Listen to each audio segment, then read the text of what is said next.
Punjab cabinet की बैठक में गोसाई, गोस्वामी, यादव, अहिर और रबारी समुदाय को पिछड़े वर्ग में शामिल करने का फैसला। गन्ना किसानों को भी मिली बड़ी राहत। प्राइवेट चीनी मिलों से गन्ना किसानों के 213 करोड़ का बकाया वसूलेगी सरकार।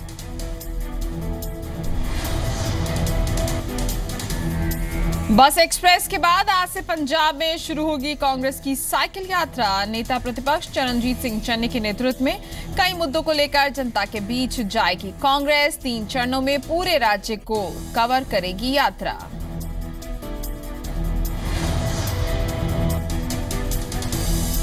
पंजाब की कानून व्यवस्था को लेकर आज राज्यपाल से मिलेंगे कांग्रेस विधायक। राज्यपाल से की जाएगी पिछड़े वर्ग के बच्चों के लिए दी जाने वाली स्कॉलरशिप की राशि जारी करवाने में दखल देने की मांग। आज आरएसएस नेता जगदीश गगनेजा की अंतिम क्रिया में शामिल होंगे गृह मंत्री राजनाथ सिंह। मुख्यमंत्री प्रकाश सिंह बादल और डिप्टी सीएम सुखबीर बादल भी रहेंगे मौजूद। गगनेजा को अज्ञात हमलावरों ने मारी थी गोली। हरियाणा में स्वर्ण जयंती समारोह की तैयारियों को लेकर आज पंचकुला में बुलाई गई सर्वदलीय बैठक। मुख्यमंत्री मनोहर लाल की अध्यक्षता में विपक्ष के साथ समारोह की तैयारियों को लेकर होगी चर्चा, लिया जाएगा फीडबैक। यूएन में सुषमा स्वराज का पाकिस्तान को करारा जवाब। कहा, जम्मू कश्मीर भारत का अभिन्न अंग, उसे छीनने का ख्वाब देखना छोड़ दे पाकिस्तान। कश्मीर में मानवाधिकार उल्लंघन के आरोपों पर बोली सुषमा, जिनके घर शीशे के होते हैं वो दूसरों पर नहीं उछालते पत्थर। आज शहीद आजम भगत सिंह को याद कर रहा है देश। भगत सिंह के जन्म दिवस पर पूरे देश में हो रहे हैं कार्यक्रम। पटियाला में भगत सिंह को शहीद का दर्जा दिलाने को लेकर निकाली गई साइकिल यात्रा। राज्यपाल को सौंपा गया ज्ञापन।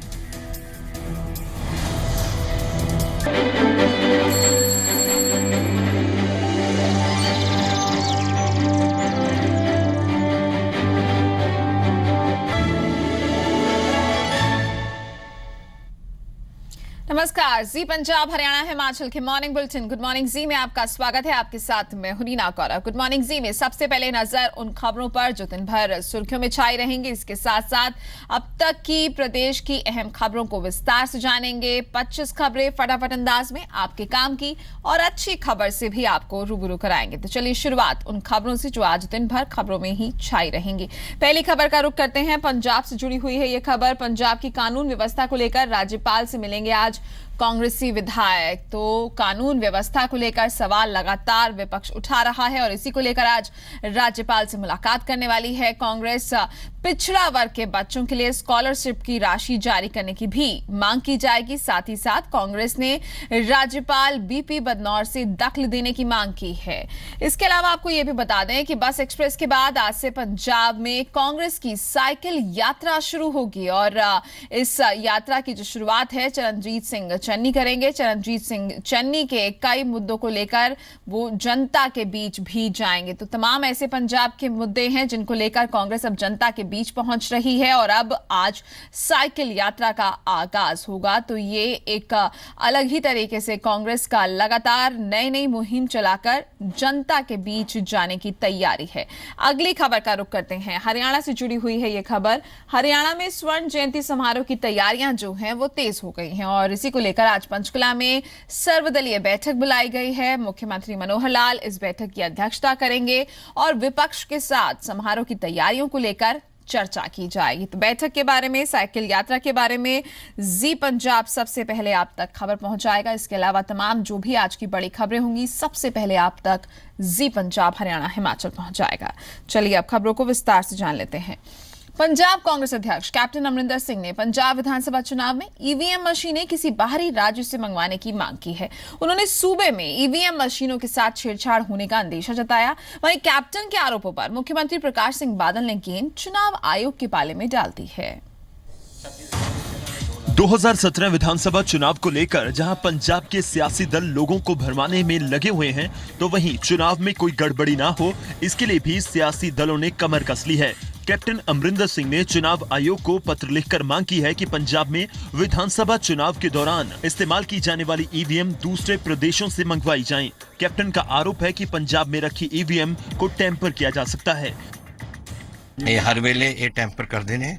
EVMs election tehsildar they control च रहिंदे ने। हुण किहड़ा तहसीलदार जां जिहड़ी सरकार दी आखी नहीं लगू की पता इन्हां ने की टैंपरिंग की या नहीं की। पिछली बार भी बाहरों ये मंगवाए गए से असीं ऐतकी भी डिमांड करते हैं कि बाहरों ही मंगवाओ, किसी सूबे तो मंगवा लैण, सानूं कोई इतराज़ नहीं। वोटर नूं जदों ओह अपना प्रेस करदा है, बटन नपदा है तो उहनूं रसीद मिल जाती है। ਉਹ रसीद वालियां ਉਹ पर्ची वालियां मशीनां भी आयात हो चुकी हैं। जे खास करके जिहड़ियां सेंसिटिव जिहड़ियां कंस्टिट्यूएंसीज है ये रसीद वालियां मशीनां आ जाण तां ओहदा भी कांग्रेस पार्टी खैर मकदम करूगी। वहीं प्रदेश के मुख्यमंत्री सरदार प्रकाश सिंह बादल ने जवाब दिया कि इसका फैसला चुनाव आयोग को करना है। सीएम बादल ने कहा कि उन्हें कोई एतराज नहीं है, ईवीएम कहीं से भी मंगवाई जाएं। ਇਹ ਇਲੈਕਸ਼ਨ ਕਮਿਸ਼ਨ ਨੂੰ ਆਖੋ ਜੀ, ਉਹ ਇਲੈਕਸ਼ਨ ਕਮਿਸ਼ਨ ਨੂੰ ਆਖਣ ਕਿ ਕੋਈ ਸਾਰਾ ਇਹਦਾ ਕੰਟਰੋਲ ਹੁੰਦਾ ਹੈ, ਕਿਸੇ ਸਰਕਾਰ ਦਾ ਨਹੀਂ ਹੁੰਦਾ, ਇਹ ਇਲੈਕਸ਼ਨ ਕਮਿਸ਼ਨ ਦਾ ਹੁੰਦਾ। ਨਾ ਪੰਜਾਬ ਸਰਕਾਰ ਦਖਲ ਦੇਦੀ, ਨਾ ਸੈਂਟਰ ਗਵਰਨਮੈਂਟ ਦੇ ਸਕਦੀ। ਪਰ ਉਹ ਕਹਿੰਦੇ VOTING ਮਸ਼ੀਨਾਂ ਦੇ ਖਰਾਬ ਕਰਨ ਇਹ ਅਰਜ਼ ਹੈ ਨਾ, ਜੋ ਸੈਂਟਰ ਸਾਨੂੰ ਇਹਦੇ ਤੇ ਕੋਈ ਇਤਰਾਜ਼ ਨਹੀਂ, ਕਿਤੋਂ ਮੰਗਾ ਲਓ, ਭਾਵੇਂ ਲੰਡਨ ਤੋਂ ਮੰਗਾ ਲੈਣ। वहीं चुनाव निष्पक्ष करवाने के लिए कैप्टन अमरिंदर सिंह ने चुनाव के दौरान केंद्रीय सुरक्षा कर्मचारियों को तैनात करने की मांग की है। ਇੱਥੇ ਅਸੀਂ ਮੰਗਦੇ ਹਾਂ ਕਿ ਸਾਡੀ ਸੈਂਟਰਲ ਫੋਰਸਸ ਉਰੇ ਆਉਣ and they should be there fully placed in the position. 2012 में विधानसभा चुनाव के दौरान भी कांग्रेस ने ईवीएम दूसरे प्रदेशों से मंगवाने की मांग की थी, जिसके बाद विधानसभा चुनाव के दौरान दूसरे प्रदेशों से ही ईवीएम मंगवाई गई। ईवीएम के साथ छेड़खानी रोकने के लिए चुनाव आयोग इस बार पायलट प्रोजेक्ट के तहत खास मुहिम चला रहा है। वोट डालने के बाद वोटर के सामने एक रसीद निकलेगी जिस पर वोटर को पुख्ता होगा कि जिसको वो वोट डालना चाहता था वोट उसी को डाला है। उसके साथ ही लगी हुई एक और मशीन में वो पर्ची डाल दी जाएगी और वो मशीन पर्ची को बारीक टुकड़ों में कर देगी। अमृतसर से राजन गोसाई के साथ जसविंदर बब्बर, जी मीडिया, मुक्तसर। पंजाब में जैसे जैसे चुनाव नजदीक आते जा रहे हैं वैसे वैसे सियासी सरगर्मी भी तेज होती जा रही है। उप मुख्यमंत्री सुखबीर सिंह बादल ने कांग्रेस की बस यात्रा पर चुटकी ली। उन्होंने कहा कि कांग्रेस कुछ भी कर ले लेकिन सत्ता में नहीं आने वाली। वहीं कैप्टन ने सुखबीर बादल के बयान पर इसलिए प्रतिक्रिया देने से इनकार कर दिया क्योंकि उन्हें लगता है कि सुखबीर फिजूल की बयानबाजी कर रहे हैं। अमृतसर में पंजाब के सियासत के दोनों धुरंधर पहुंचे तो वार पलटवार होना लाजमी था। शुरुआत अकाली दल प्रधान सुखबीर सिंह बादल ने की।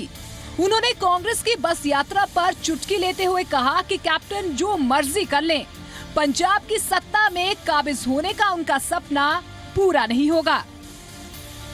भावें बस कढ़ ले, भावें ट्रक कढ़ ले, भावें कैप्टन नूं घगरा पवा दे, भावें कैप्टन नूं पूरा कलगी ला देन, गल नहीं बन। उधर सुखबीर सिंह बादल के बयान पर पंजाब कांग्रेस अध्यक्ष ने कमेंट करना जरूरी नहीं समझा। उन्होंने कहा कि सुखबीर फिजूल की बयानबाजी कर रहे हैं जो प्रतिक्रिया देने लायक नहीं है। वहीं मनप्रीत सिंह बादल का कहना है कि ऐसी बयानबाजी से कांग्रेस का काफिला नहीं रुकेगा।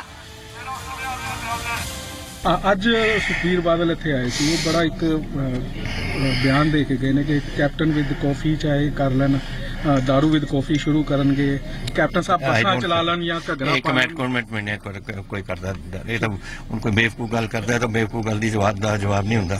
ये सियासी शोखाबाजी हुंदी है।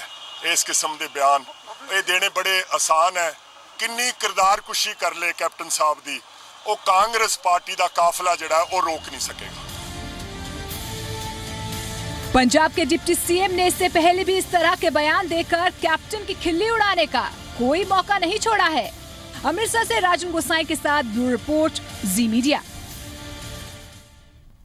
अब बात करते हैं पंजाब कैबिनेट की बैठक की जिसमें कई बड़े फैसले लिए गए। प्रदेश सरकार ने पंजाब पिछड़ा वर्ग आयोग की सिफारिश पर गोसाई, गोस्वामी, यादव, अहिर और रबारी समुदाय को पिछड़े वर्ग में शामिल करने का फैसला कर लिया है। इसके अलावा सरकार ने एक अन्य महत्वपूर्ण फैसला लेते हुए अहमदगढ़ को अपग्रेड करते हुए तहसील का दर्जा दे दिया है।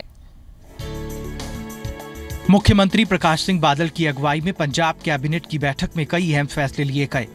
स्टेट बैकवर्ड क्लासेस कमीशन के सुझावों के बाद गोसाई, गोस्वामी, यादव, अहीर और रबारी बिरादरियों को पिछड़ी जातियों में शामिल करने को मंजूरी दी गई।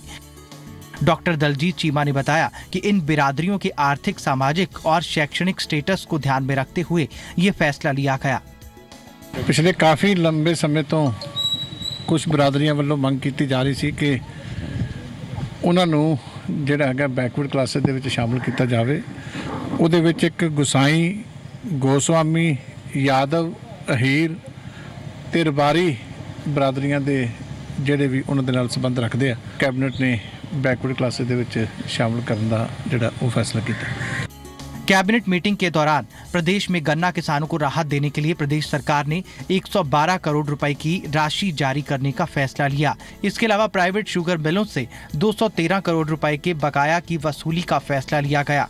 ਜਿਹੜੇ ਕਿਸਾਨਾਂ ਦੇ ਗੰਨੇ ਦੇ ਜਿਹੜੇ ਕਮਿਟਮੈਂਟ ਸਰਕਾਰ ਨੇ ਕੀਤੀ ਸੀ ਕਿ ਕੁਝ ਹਿੱਸਾ ਜਿਹੜਾ ਉਹ ਉਹਦੇ ਵਿੱਚ ਪੰਜਾਬ ਸਰਕਾਰ ਪੇ ਕਰੇਗੀ, ਉਹ ਵੀ ਫੈਸਲਾ ਲਿਆ ਕਿ ਗਵਰਨਮੈਂਟ ਜਿਹੜੀ ਹੈ ਕਿਸਾਨਾਂ ਨੂੰ ਉਹਦੀ ਭਰਪਾਈ ਕਰੇਗੀ ਔਰ ਬਾਅਦ ਦੇ ਵਿੱਚ ਉਹਦੀ ਜਿਹੜੀ ਹੈਗੀ ਹੈ ਰਿਕਵਰੀ ਜਿਹੜੀ ਹੈ ਉਹ ਮਿਲਾਂ ਦੇ ਵਿੱਚੋਂ ਕਰੇਗੀ। ਪਰ ਸਰਕਾਰ ਆਪਣੀ ਜ਼ਿੰਮੇਵਾਰੀ ਵਧਾਏਗੀ, ਜਿੰਨਾ ਸ਼ੇਅਰ ਸਰਕਾਰ ਨੇ ਕਿਹਾ ਸੀ ਉਹਦੇ ਵਿੱਚ ਪਾਉਣ ਵਾਸਤੇ ਉਹ ਸਰਕਾਰ ਆ ਪਾਏਗੀ। मीटिंग के दौरान प्रदेश सरकार की भगत पूरन सिंह सेहत बीमा योजना का दायरा बढ़ाने का फैसला किया गया। मौजूदा समय में इस स्कीम के तहत तकरीबन 24 लाख लोग इसका फायदा ले रहे हैं, जबकि 1 नवंबर 2016 से 31 अक्टूबर 2017 तक चलने वाली इस स्कीम के तहत 40 लाख लाभार्थी बनाने का टारगेट है। इसके अलावा लोगों की सुविधा के लिए संगरूर जिले में अहमदगढ़ को अपग्रेड करके सब तहसील के तौर पर बनाने का फैसला लिया गया, जबकि मोगा जिले में अजीतवाल और समराला को सब तहसील बनाने का फैसला लिया गया। जगतार भुल्लर, जी मीडिया, चंडीगढ़। जालंधर में हुई धार्मिक ग्रंथ की बेअदबी मामले में एक आरोपी को गिरफ्तार किया गया है। पुलिस के मुताबिक इस मामले में एक पब्लिशर आरोपी है, तो वहीं बेअदबी की घटनाओं को रोकने के लिए शिरोमणि अकाली दल अमृतसर के प्रधान सिमरनजीत सिंह मान की अगुवाई में एक प्रतिनिधिमंडल ने पंजाब के राज्यपाल वीपी बदनौर से मुलाकात की है। पंथक संगठनों के नेताओं ने चंडीगढ़ में पंजाब के राज्यपाल वीपी सिंह बदनौर से मुलाकात की, जिनका नेतृत्व शिरोमणि अकाली दल अमृतसर के अध्यक्ष सिमरनजीत सिंह मान ने किया। उन्होंने श्री गुरु ग्रंथ साहब जी की बेअदबी की घटनाओं की रोकथाम की मांग की। इसके अलावा पंथक संगठन के नेताओं ने एसजीपीसी के चुनाव जल्द कराने की मांग भी रखी है।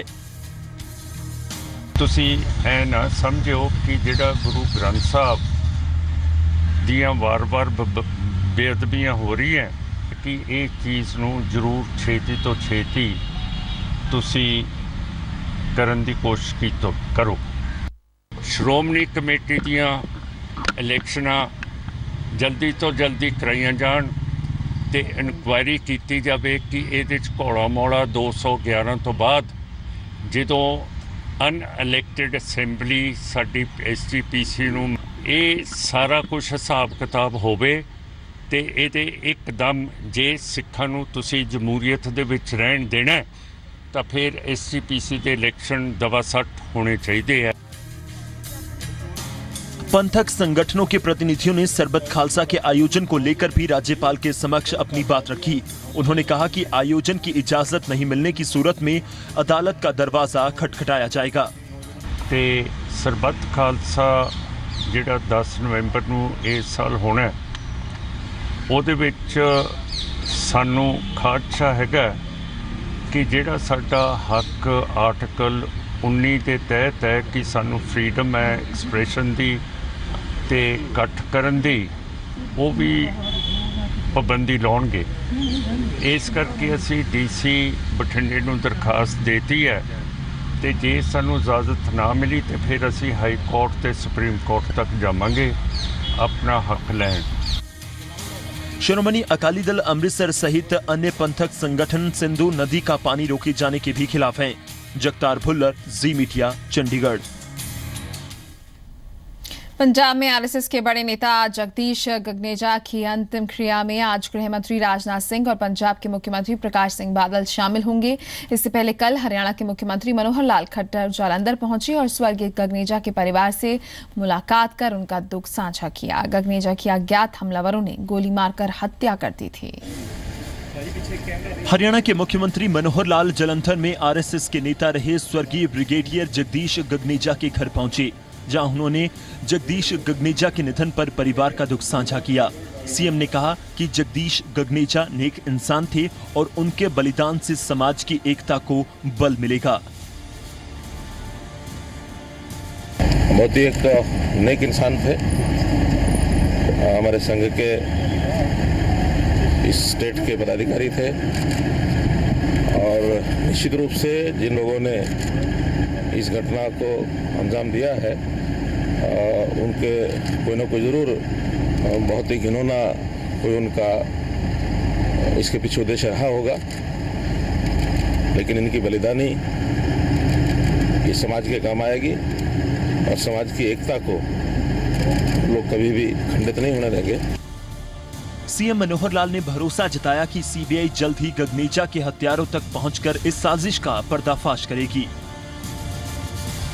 छानबीन का इन्वेस्टिगेशन का विषय है, ये केस सीबीआई को दिया जा चुका है और सीबीआई निश्चित रूप से अपने काम में लगी है और मैं समझता हूँ जब तक उनको कोई ना कोई प्रमाण सहित कोई बात नहीं पता लगेगी तब तक वो जानकारी शायद पब्लिक करना ठीक नहीं। ब्रिगेडियर जगदीश गगनेजा पंजाब में आरएसएस के बड़े नेताओं में शुमार थे।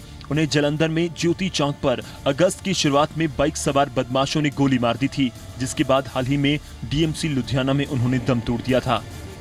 राजीव वधवा, जी मीडिया, जालंधर। हरियाणा में स्वर्ण जयंती समारोह को लेकर प्रदेश सरकार ने तैयारियां तेज कर दी हैं। इस बीच तैयारियों की चर्चा को लेकर आज हरियाणा सरकार ने ऑल पार्टी मीटिंग बुलाई है, जिसमें नेता विपक्ष अभय चौटाला, कांग्रेस नेता कुलदीप बिश्नोई समेत कई बड़े नेता शामिल होंगे। हरियाणा सरकार सूबे के 50 साल पूरे होने पर स्वर्ण जयंती उत्सव मनाने की तैयारी में जोर शोर से जुटी है। सरकार स्वर्ण जयंती वर्ष का लोगो जारी कर चुकी है।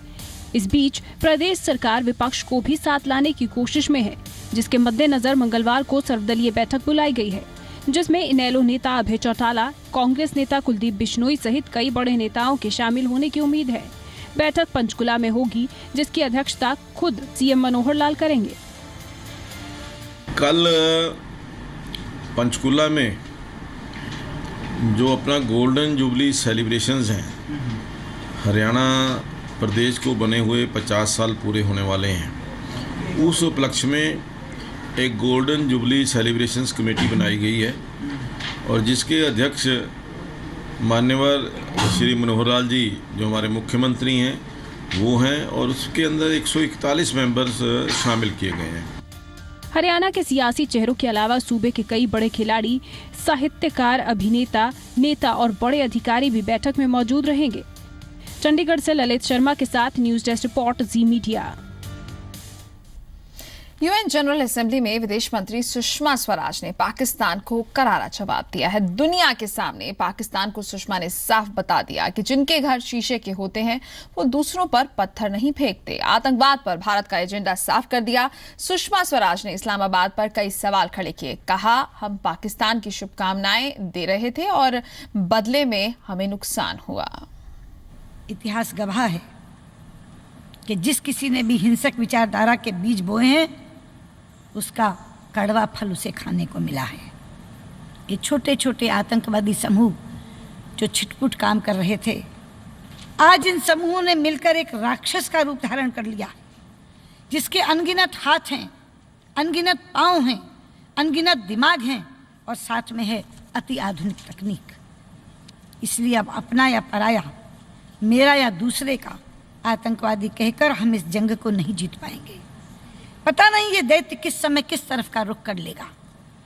इसलिए यदि हम आतंकवाद को जड़ से उखाड़ना चाहते हैं तो एक ही तरीका है, हम अपने मतभेद भुलाकर आतंकवाद के खिलाफ एकजुट हों, उसका मुकाबला दृढ़ संकल्प से करें और अपने प्रयासों में तेजी लाएं। हमें पुराने समीकरण तोड़ने होंगे, अपनी पसंदगियां नापसंदगियां एक तरफ रखनी होंगी, मोह त्यागने होंगे, एहसानों को भूलना होगा और एक दृढ़ निश्चय के साथ इकट्ठे होकर इस आतंकवाद का सामना करने की रणनीति बनानी होगी।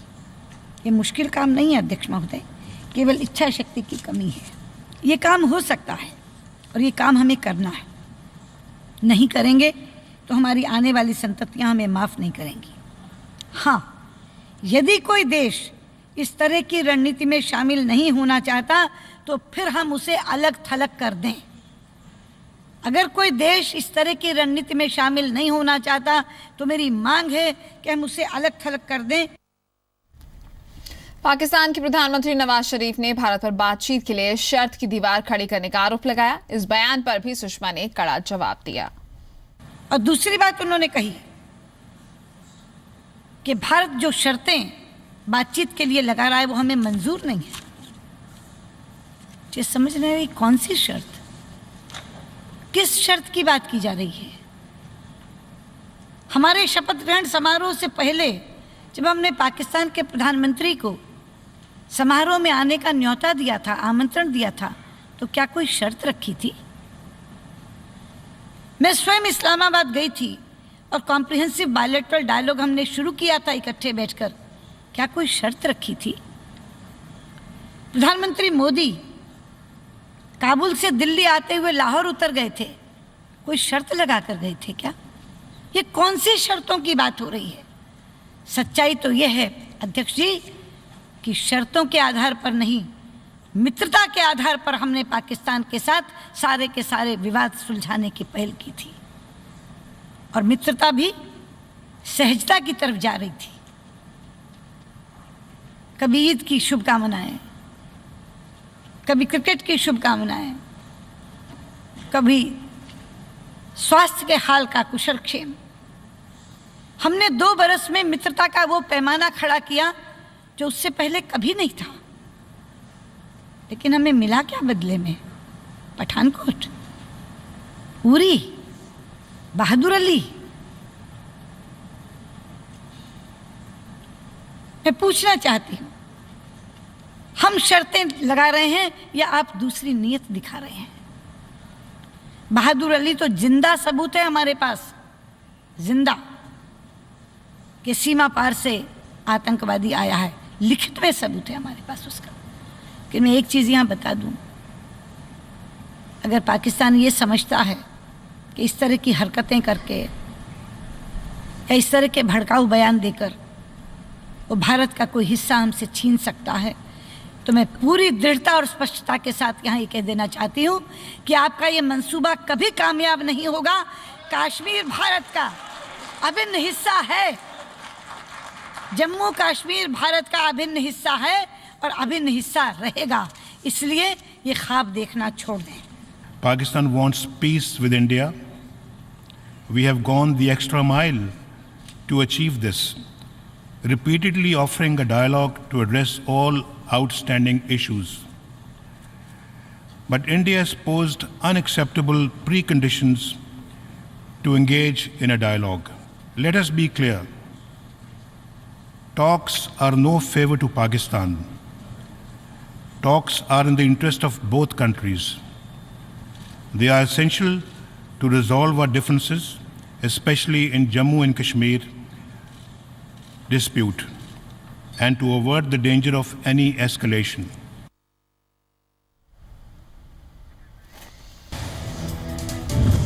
पंजाब कैबिनेट की बैठक में गोसाई, गोस्वामी, यादव, अहिर और रबारी समुदाय को पिछड़े वर्ग में शामिल करने का फैसला। गन्ना किसानों को भी मिली बड़ी राहत। प्राइवेट चीनी मिलों से गन्ना किसानों के 213 करोड़ का बकाया वसूलेगी सरकार। बस एक्सप्रेस के बाद आज से पंजाब में शुरू होगी कांग्रेस की साइकिल यात्रा। नेता प्रतिपक्ष चरणजीत सिंह चन्नी के नेतृत्व में कई मुद्दों को लेकर जनता के बीच जाएगी कांग्रेस। 3 चरणों में पूरे राज्य को कवर करेगी यात्रा।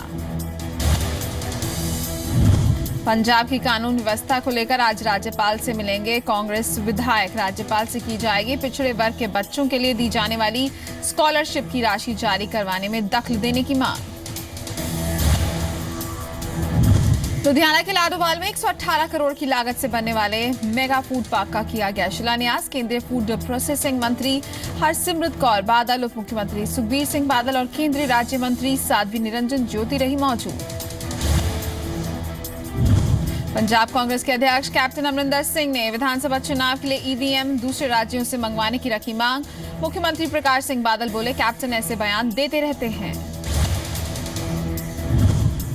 विधानसभा चुनाव से पहले तीखी हुई बयानबाजी। अमृतसर पहुंचे उप मुख्यमंत्री सुखबीर सिंह बादल ने कहा, कुछ भी कर ले कांग्रेस, सत्ता में आना नामुमकिन। कैप्टन ने दी प्रतिक्रिया, फिजूल की बयानबाजी कर रहे हैं सुखबीर।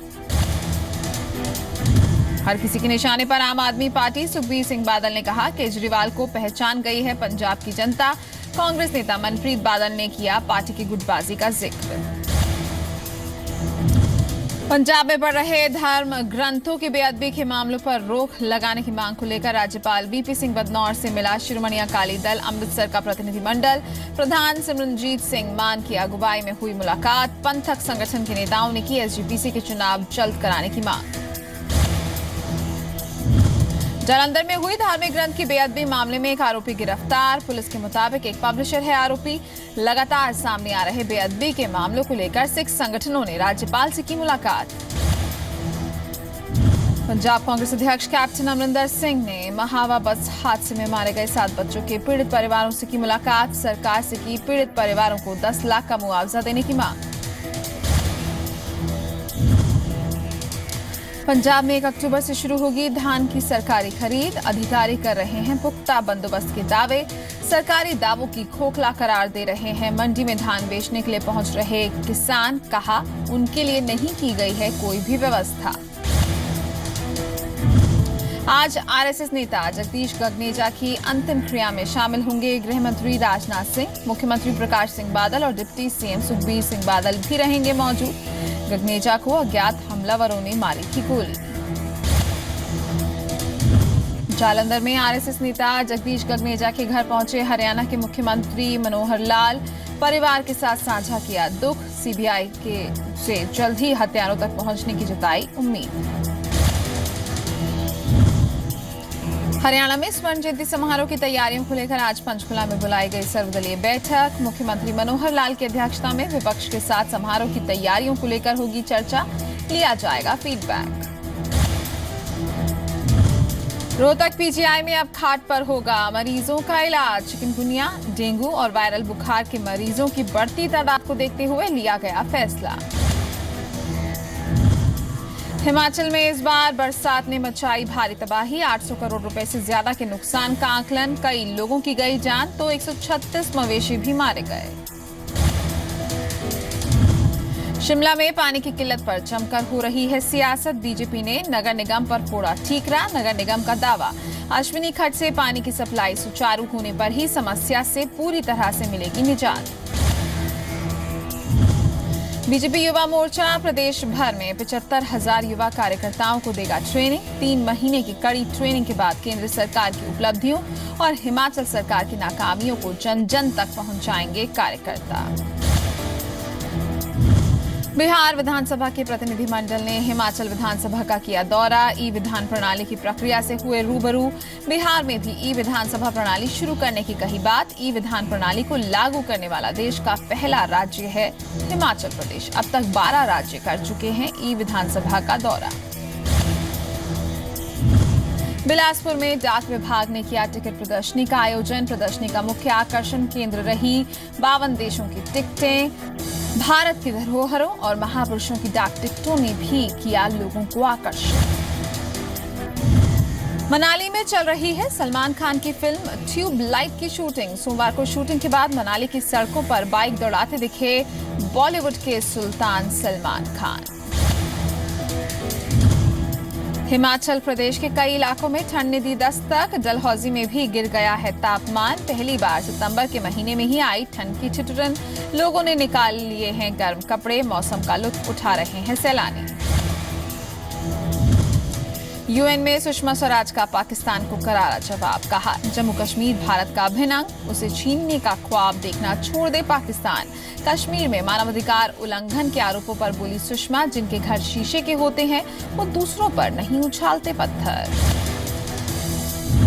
सिंधु जल समझौते पर पीएमओ में समीक्षा बैठक। फिलहाल समझौता तोड़ने के पक्ष में नहीं है भारत अपने हिस्से का नहीं देगा पानी। आज शहीद आजम भगत सिंह को याद कर रहा है देश। भगत सिंह के जन्म दिवस पर पूरे देश में हो रहे हैं कार्यक्रम। पटियाला में भगत सिंह को शहीद का दर्जा दिलाने को लेकर निकाली गई साइकिल यात्रा। हिंदुस्तान आज अपने हीरो शहीद आजम भगत सिंह को याद कर रहा है। अंग्रेजों की ईट से ईट बजाने वाले शहीद भगत सिंह का आज जन्मदिन है, लिहाजा पूरे देश भर में कार्यक्रम हो रहे हैं। पटियाला में युवाओं ने भगत सिंह को शहीद का दर्जा दिलवाने को लेकर साइकिल यात्रा निकाली और राज्यपाल को ज्ञापन सौंपा। शहीद भगत सिंह जिंदाबाद के नारे लगाने वाले ये नौजवान वंदे मातरम दल और शहीद भगत सिंह क्लब के सदस्य हैं, जिन्होंने शहीद आजम भगत सिंह को शहीद का दर्जा दिलाने के लिए पटियाला से चंडीगढ़ तक साइकिल रैली निकाली।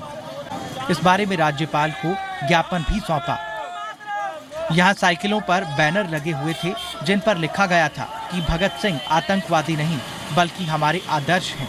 नौजवानों का कहना था कि भगत सिंह ने छोटी उम्र में देश के लिए अपनी जान कुर्बान करके हमारे देश को आजाद करवाया। बावजूद इसके हमारी सरकार उनको शहीद का दर्जा देने के लिए तैयार नहीं है।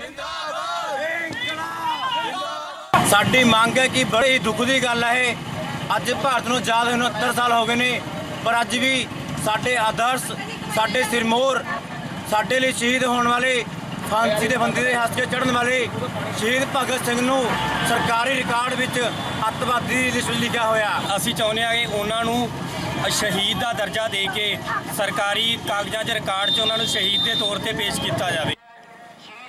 आपको बता दें कि शहीद भगत सिंह को देश के लोग शहीद आजम का खिताब देते हैं, पर सरकारी रिकॉर्ड में भगत सिंह को शहीद नहीं बल्कि दहशतगर्द लिखा गया है, जिसकी वजह से नौजवानों में रोष है। इससे पहले भी भगत सिंह को शहीद का दर्जा दिलाने के लिए कई कोशिशें की गई हैं। बावजूद इसके देश के इस महान योद्धा को सरकारी रिकॉर्ड में शहीद का दर्जा नहीं मिल पाया। ब्यूरो रिपोर्ट, जी मीडिया। हिमाचल विधानसभा के ई विधान सिस्टम को देखना इस बार बिहार विधानसभा का एक प्रतिनिधिमंडल जो है वो शिमला पहुंचा था। बिहार के प्रतिनिधिमंडल ने भी अपना विधानसभा में इस सिस्टम को लागू करने की बात कही है और हिमाचल विधानसभा की जमकर तारीफ की है। हिमाचल प्रदेश विधानसभा की ई विधान प्रणाली की चर्चा पूरे देश में होती है।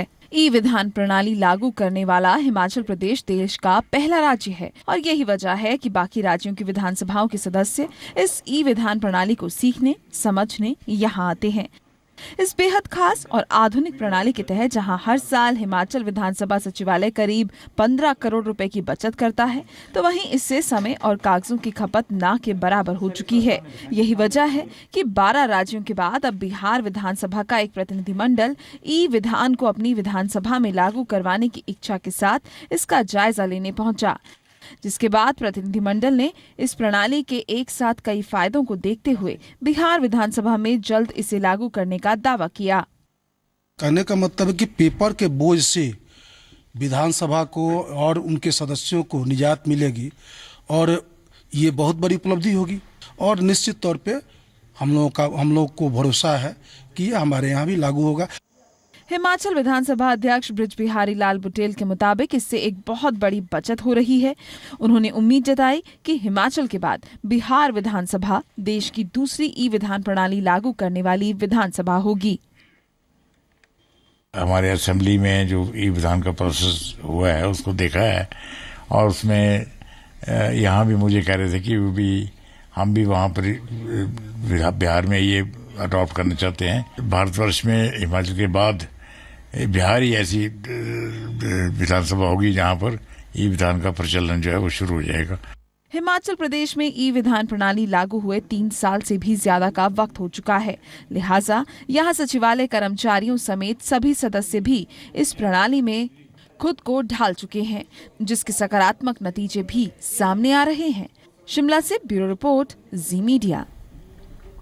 बिलासपुर में डाक विभाग की ओर से टिकट प्रदर्शनी लगाई गई, जिसमें करीब 52 देशों की टिकटें प्रदर्शनी का मुख्य आकर्षण केंद्र रही। इसके अलावा भारत की धरोहरों और महापुरुषों की डाक टिकटों ने भी लोगों को अपनी ओर आकर्षित किया। ये तस्वीरें बिलासपुर में लगी डाक टिकट प्रदर्शनी की है, जिसका शुभारंभ बिलासपुर के डीसी ऋग्वेद ठाकुर ने किया। इस प्रदर्शनी में 52 देशों की टिकटें मुख्य आकर्षण का केंद्र रहीं। इसके अलावा देश के महापुरुषों, देश की धरोहरों और शक्ति पीठों के साथ साथ खेल जगत से जुड़ी डाक टिकट को लोगों ने खूब सराहा।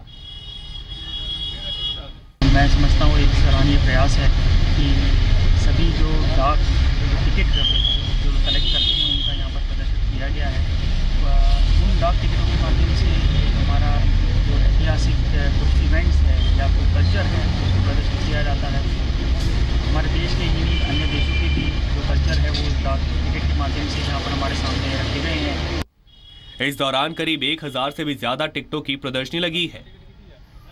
साथ ही डाक विभाग शक्तिपीठ नैना देवी मंदिर को लेकर जल्दी स्टैंप बनाने की तैयारी कर रहा है, जिसमें नैना देवी मंदिर के इतिहास की जानकारी मिलेगी। इसके अलावा ग्राहक अपनी या फिर अपने परिवार के किसी भी सदस्य की माई स्टैम्प के तहत टिकट डाकघर से बनवा सकते हैं और अपने रिश्तेदारों और दोस्तों को भेज सकते हैं। माई स्टैम्प का हमने एक काउंटर बनाया है पर जिसमें आप अपनी पर्सनलाइज स्टैम्प जैसे अपनी हो गई, किसी परिवार की, किसी वस्तु की, किसी भी चीज़ की आप अपने 300 रुपये देकर अपनी टिकट बना सकते हैं। इसके लिए हमने यहाँ पर एक काउंटर उपलब्ध कराया है।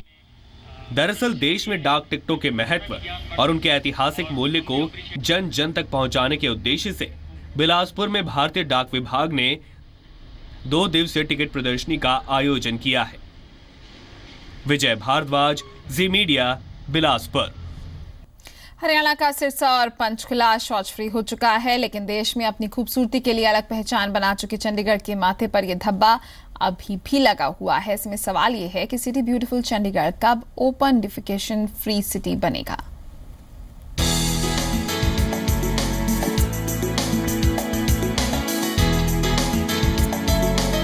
दुनिया भर में चंडीगढ़ की पहचान एक साफ सुथरे शहर के तौर पर होती है और शायद यही वजह है कि इस शहर को सिटी ब्यूटीफुल का तमगा दिया गया है। मैसूर के बाद चंडीगढ़ देश का दूसरा सबसे ज्यादा साफ सफाई वाला शहर है। ये कुछ ऐसी बातें हैं जो चंडीगढ़ के लोगों को गौरवान्वित महसूस करने का मौका देती हैं। लेकिन अभी भी सिटी ब्यूटीफुल की शान में एक बड़ा रोड़ा बना हुआ है खुले में शौच।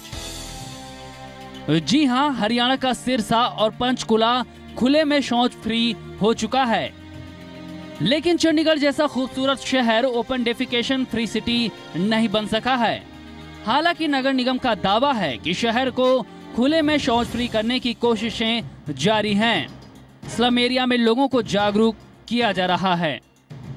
हमारा 10 दिन का ये कैंपेन चल रहा है कि लोग खुले में शौच न करने जाएं और साफ सफाई रखें अपने पास। लोगों को हम लोगों ने अवेयर करवाया है कि ये अपना आसपास से कूड़ा ना इकट्ठा होने दें, पानी ना इकट्ठा होने दें और ये कि खुले में शौच ना जाएं, या तो पब्लिक टॉयलेट यूज़ करें या अपने घर के बाहर, घर के अंदर जो टॉयलेट बने हुए हैं वो यूज़ करें। चंडीगढ़ नगर निगम की तरफ से खुले में शौच करने वालों के चालान काटे जा रहे हैं। शॉर्ट फिल्में दिखाकर लोगों को जागरूक किया जा रहा है। निगम कमिश्नर बी पुरुषार्थ के मुताबिक शहर में शौचालय की सुविधा हर कोने तक पहुंचाने की कोशिश की जा रही है। पहले तो अवेयरनेस क्रिएट करें, 2, 4, 5 दिनों तक लोगों को समझाएं कि आपने ये नहीं करना, और उसके बाद बड़े पैमाने पे चलानिंग करें। जहाँ जहाँ ये सारी सुविधाएं ऑलरेडी उपलब्ध हैं वहाँ पे चलानिंग शुरू कर दें। अब तक 100 के करीब ऊपर चालान हो चुके हैं, 500 रुपये का चालान होता है। चंडीगढ़ ये कोशिश कर रहा है कि हम इस टैग को लेने के लिए सारी कार्रवाई करें और तब टैग लें। चंडीगढ़ नगर निगम अपने स्तर पर शहर को खुले में शौच फ्री करने की कोशिशें तो कर रहा है, लेकिन पब्लिक को भी नगर निगम का साथ देना होगा। लोगों को निगम की मुहिम के साथ जुड़ना होगा, क्योंकि लोगों के सहयोग के बिना Chandigarh open defecation free city नहीं बन सकता। चंडीगढ़ नगर निगम के कमिश्नर ने लोगों से अपील की है कि वो खुले में शौच ना जाएं और साथ ही चंडीगढ़ को ओपन डेफिकेशन फ्री सिटी का गौरव दिलाने में उनका सहयोग दें। कैमरामैन प्रमोद के साथ नितिका महेश, प्रीति मीडिया, चंडीगढ़। हिमाचल प्रदेश के कई इलाकों में ठंड ने दस्तक दे दी है। डलहौजी का मौसम कूल हो गया है। लोगों ने गर्म कपड़े निकाल लिए हैं। हालांकि अमूमन डलहौजी में अक्टूबर में ठंड पड़ती है, लेकिन इस बार समय से पहले ही ठंड ने लोगों को ठिठुरने के लिए मजबूर कर दिया है। हिमाचल प्रदेश का एक ऐसा खूबसूरत पर्यटक स्थल जो हमेशा से ही लोगों को अपनी ओर आकर्षित करता रहा है। देश दुनिया से आने वाले सैलानी डलहौजी की हसीन वादियों का लुत्फ उठाना नहीं भूलते, और इन दिनों तो डलहौजी का मौसम बेहद ही सुहावना और कूल हो चुका है। जी हाँ, डलहौजी में ठंड ने दस्तक दे दी है। ये पहला मौका है जब डलहौजी में सितंबर महीने में ही इतनी ठंड देखने को मिल रही है और लोग ठिठुरने को मजबूर हैं। सितंबर के एंडिंग में जो है फर्स्ट टाइम हो रहा है कि ठंड जो है काफ़ी बढ़ गई है। नहीं तो ठंड की शुरुआत जो है अक्टूबर एंडिंग और नवंबर स्टार्टिंग में होता था, तो देन जो है हमें काफ़ी सारी परेशानी हो रही है ठंड की वजह से। ठंड का असर डलहौजी समेत चंबा जिले के पांगी, भरमौर, तीसा और सलूनी समेत ऊंचाई वाले इलाकों में ज्यादा देखने को मिल रहा है। लोग गर्म कपड़ों का सहारा ले रहे हैं, तो वहीं ठंड के चलते लोगों को अपने रोजमर्रा के कामकाज पूरा करने में भी दिक्कतों का सामना करना पड़ रहा है। इस बार जो है सितंबर में सर्दी लग रही है और हम पहाड़ी इलाकों वालों को जो है सुबह काम करने में काफ़ी मुश्किल हो रही है, क्योंकि सुबह मक्की का काम, घास का काम चला हुआ है। डलहौजी में अक्सर नवंबर के पहले हफ्ते या फिर अक्टूबर के अंत में ऐसी ठंड पड़ती है, लेकिन इस बार समय से पहले ही ठंड ने दस्तक देकर लोगों की मुसीबतें बढ़ा दी हैं। लोगों का तो ये कहना है कि सितंबर में ये हाल है तो नवंबर दिसंबर में क्या होगा। डलहौजी से मंजूर मोहम्मद के साथ न्यूज डेस्क रिपोर्ट, जी मीडिया। बॉलीवुड के सुल्तान यानी सलमान खान की अगली फिल्म ट्यूबलाइट का लोगों को बेसब्री से इंतजार है। फिल्म में जबरदस्त एक्शन सीन्स हैं। फिल्म की शूटिंग इस वक्त मनाली में चल रही है। जी पंजाब हरियाणा हिमाचल के पास मनाली से सलमान खान की कुछ तस्वीरें आई हैं जिसमें सलमान खान बाइक चला रहे हैं, बेफिक्री से सड़क पर घूमते हुए नजर आए हैं।